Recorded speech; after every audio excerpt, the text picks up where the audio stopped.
Hello everyone, welcome back to my channel arijit.mytree। তো তোমরা সবাই কেমন আছো? আশা করছি খুব খুব ভালো আছো। আর আমিও আজ ভীষণ খুশি, ভীষণ আনন্দিত, কারণ আজ হচ্ছে রামনবমী। আর আমার ফ্যামিলির তরফ থেকে তোমাদের সকলকে রামনবমীর অনেক অনেক শুভেচ্ছা ও ভালোবাসা রইল।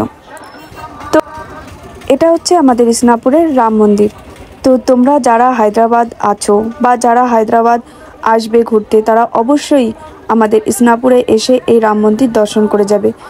তো এখন যে ভিডিওটা তোমাদের সামনে নিয়ে এসেছি, তো এটা রামনবমীর ভিডিও নয়, এটা কিন্তু রাম মন্দির উদ্ঘাটনের ভিডিও। তো ভিডিওটা অনেক আগে করা ছিল, অনেক আগে বলতে রাম মন্দির উদ্ঘাটন হয়েছিল 22 ফেব্রুয়ারি 2024। তো এটা হচ্ছে 22 ফেব্রুয়ারি ভিডিও। তো এই ভিডিওটা দেরি করে পোস্ট করার কারণ হচ্ছে আমার এই চ্যানেলে এর আগে আমি বাংলা ভিডিও দিইনি, তো এই কারণে এই ভিডিওটা আমি আজকে পোস্ট করছি। আর আজকে হচ্ছে রামনবমী, তো এই ভিডিও পোস্ট করার জন্য আজকের থেকে ভালো দিন আর হতেই পারে না। তো তোমাদেরকে এখন দেখাচ্ছি মন্দিরের চারিদিকের দৃশ্য। তো দেখতে পাচ্ছ প্রচুর মানুষ এসেছে, আমি বুঝতেই পারিনি যে এত মানুষ আসবে রাম মন্দির উদ্ঘাটনে। আসবেই না কেন বলো? আমরা তো এরকম একটা পিড়ি এখন যে আমরা নিচের চোখে রাম মন্দির উদ্ঘাটন দেখতে পাচ্ছি, মানে এর থেকে সৌভাগ্য আর কি হতে পারে। তো এই জন্য আমরাও মিস করতে চাইনি যে আমাদের বাড়ির পাশেই রাম মন্দির উদ্ঘাটন হচ্ছে। তো এটা কিভাবে মিস করতে পারি বলো? এই জন্য আমরাও চলে এসেছি পুজো করতে। তো এখন দেখতে পাচ্ছ এখানে রান্নাবান্নার ব্যবস্থা করা হচ্ছে, মানে তো আজকে থেকে নয়, এটা হচ্ছে দুদিন ধরেই চলছে এখানে খাওয়া দাওয়া পূজা অর্চনা, 3 দিন। আজকে হচ্ছে লাস্ট ডে। তো আজকের দিন হচ্ছে রাম মন্দির উদ্ঘাটন হবে। তো আগের দুদিনও এখানে পুজো হয়েছে। তো প্রতিদিনই এসেছিলাম, কিন্তু সে ফুটেজগুলো নেওয়া হয়নি। এখনও তোমাদের মন্দিরের চারিদিকে ঘুরে ঘুরে দেখাচ্ছি, তার কারণ হচ্ছে মন্দিরে এখনও ঢুকতে দিচ্ছে না। মন্দিরের ভিতরে পুজো চলছে, কোনো বাধা বিঘ্ন ছাড়াই পুজো হবে, সেই কারণে এখনও কোনো পাবলিক ভিতরে ঢুকতে দিচ্ছে না।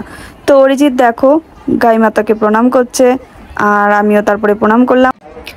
চলো এবার দেখাচ্ছি তোমাদের একটা ছোট্ট কুটির, যে কুটির বানিয়েছে দেখো, খুব সুন্দর, চারিদিকে ফুল দিয়ে সাজিয়েছে, রঙ্গোলি দিয়ে সাজিয়েছে, মানে এত সুন্দর দৃশ্য। আর এইখানে 3 দিন ধরেই যজ্ঞ চলছিল। তো আজকে সকালেও যজ্ঞ হয়েছে, যজ্ঞ হওয়ার পরে এখন মন্দিরে গেছে পুরোহিতরা পুজো করতে। তো এইখানেই 3 দিন ধরে যজ্ঞ চলছিল। তো চলো এবার মন্দিরের গেট খুলে দিয়েছে, আর তোমাদেরকে নিয়ে যাই মন্দির দর্শন করাতে। তাহলে আমাদের সঙ্গে তোমরাও চলো রাম লক্ষ্মণ আর সীতা মাতাকে দর্শন করতে।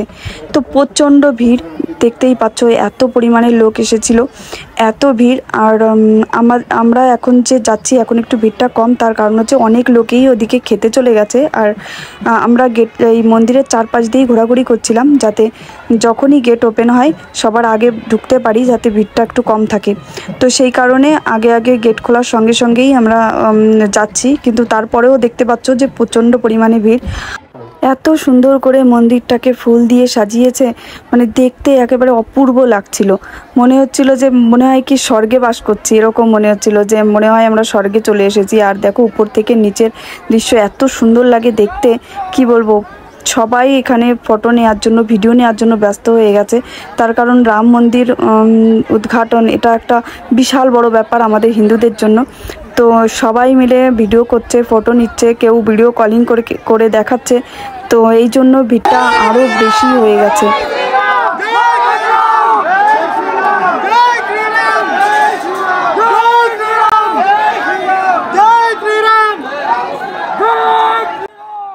আমাদের সঙ্গে তোমরাও সবাই বলো জয় শ্রীরাম, জয় জয় শ্রীরাম। তো খুব মজা আসছিল, যাই বলো, ভিড় হলেও প্রচণ্ড মজা আসছিল যে ভগবানের নামে নারা লাগাতে লাগাতে আমরা আগে চলছিলাম। তিনি হচ্ছেন আমাদের ইসনাপুরের সারপঞ্চ, আর তোমাদের দাদাভাইয়ের সঙ্গে খুব ভালো পরিচিতি। তো ওনাকে প্রণাম করলাম, তোমার দাদাভাই প্রণাম করলো। তো তারপরে আস্তে আস্তে আমরা মন্দিরের দিকে আগে যাচ্ছি। তোমাদেরকে চলো এবার নিয়ে যাচ্ছি ভগবান দর্শন করানোর জন্য। তো আমার সঙ্গে থাকো আর দেখতে থাকো।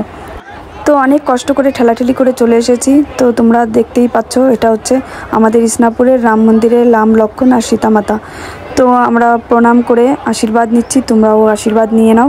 যতটুকু পারছি ততটুকু দেখানোর চেষ্টা করছি, কারণ বুঝতেই তো পারছো এখানে এইভাবে দেখানো প্রচণ্ড অসম্ভব। তো তারপরেও চেষ্টা করছি যে আমার সাথে সাথে যাতে তোমরাও দর্শন করতে পারো। তো আমার দর্শন করা হয়ে গেছে, আমরা প্রণাম করে ঠাকুরের আশীর্বাদ নিয়ে এবার আগের দিকে রওনা হলাম।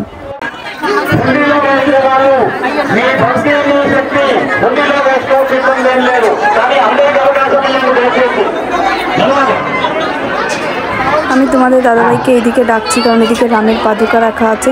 তো এখান থেকে আমরা আশীর্বাদ নেব, সেই কারণে তো আমি প্রথম আশীর্বাদ নিয়ে নিলাম। তারপরে তোমাদের দাদাভাইকে বললাম তুমি আশীর্বাদটা নিয়ে নাও। তো তাও তোমাদের দাদাভাইও এবার আশীর্বাদ নেবে। তো হয়ে গেছে আমাদের মন্দির দর্শন করা। এবার চলো আস্তে আস্তে নিচের দিকে যাই, তারপরে তোমাদের বাকি আরও দেখাচ্ছি।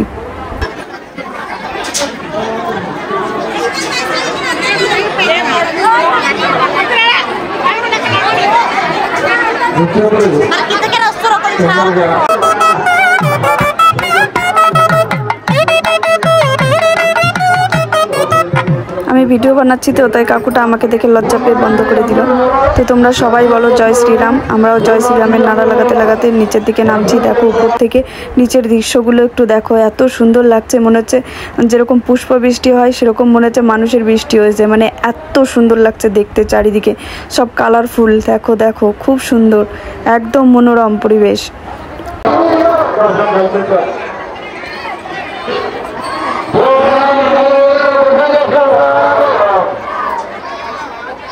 মন্দিরের ভগবান দর্শন করে নিচে আসতে আসতে মানে মনের ভিতরে এত আনন্দ হচ্ছে, মনে হচ্ছে কি ভগবান সাক্ষাৎ আমাদের পুজোয় সন্তুষ্ট হয়ে ধরতিতে নেমে এসেছে। এই দেখো দেখো ছোট ছোট রাম লক্ষ্মণ সীতা মাতা আর হচ্ছে জয় হনুমান। মানে কি বলবো, ছোট ছোট বাচ্চারা, মানে এদের মধ্যেই তো ভগবান লুকিয়ে থাকে। এদের তো মনে হচ্ছে ভগবান আমাদের পুজোয় সন্তুষ্ট হয়ে একদম দর্শন দিতে চলে এসেছে। তো এদের সঙ্গে এদের প্রণাম করে এদের সঙ্গে ফটো নিলাম। তো তারপরে এরা হচ্ছে আমাদের এই পাশেই ইসনাপুরে স্কুলের বাচ্চারা, এখানে রাম মন্দির উদ্ঘাটনে সামিল হতে এসেছে। তো খুবই ভালো লাগলো দেখে, এইটা সত্যি একটা খুব ভালো করেছে স্কুলের বাচ্চাদের এভাবে নিয়ে এসে। মানে এত ভালো লাগছে কি বলবো, মনে হচ্ছে সাক্ষাৎ রাম লক্ষ্মণ দর্শন করলাম, সীতা মাতা দর্শন করলাম। তো মনটা পবিত্র হয়ে গেল।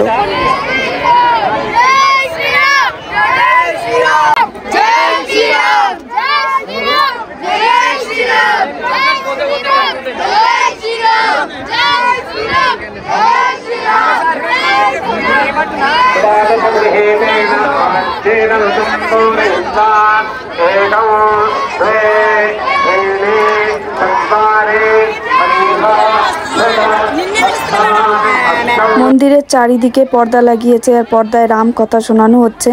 এই দেখো তোমাদেরকে দেখাচ্ছি, এই যে হনুমান, এই দেখো সব জায়গায় এখানে যেখানে এসেছি এখানে হচ্ছে খাবার দাবার দিচ্ছে, খেতে দিচ্ছে। তো আমরাও সারাদিন সকাল থেকে উপোস করে মন্দিরে গেছিলাম। তো এখন বাজে বেলা 4:30 এরকম হয়ে গেছে টাইম। তো প্রচণ্ড খিদে পেয়ে গেছে, বুঝতেই পারছো সকাল থেকে রোদ্রের মধ্যে মানে প্রচণ্ড পরিমাণে খিদে পেয়ে গেছে। যতক্ষণ পুজো করছিলাম ততক্ষণ তো খিদে অনুভব হয়নি। তো পুজোটা যেই কমপ্লিট হয়ে গেছে তখনই খিদের জন্য মানে এত কি বলবো। তারপরে বললাম যে চলো আমরাও প্রসাদ নিয়ে উপবাস ভঙ্গ করি। তো আসলাম প্রসাদ খেতে, কিন্তু এসে বুঝতে পারছি না যে কোথায় থেকে প্রসাদটা নেব। যেখানেই প্রসাদ দিচ্ছে সেখানেই এত পরিমাণে ভিড়। দেখে চারিদিকে ঘুরে ঘুরে দেখছি যে কোথাও হালকা পাতলা জায়গা আছে কি, সেখান থেকে নেওয়া যাবে কি, কিন্তু দেখলাম না, সব জায়গায় প্রচণ্ড পরিমাণে ভিড়।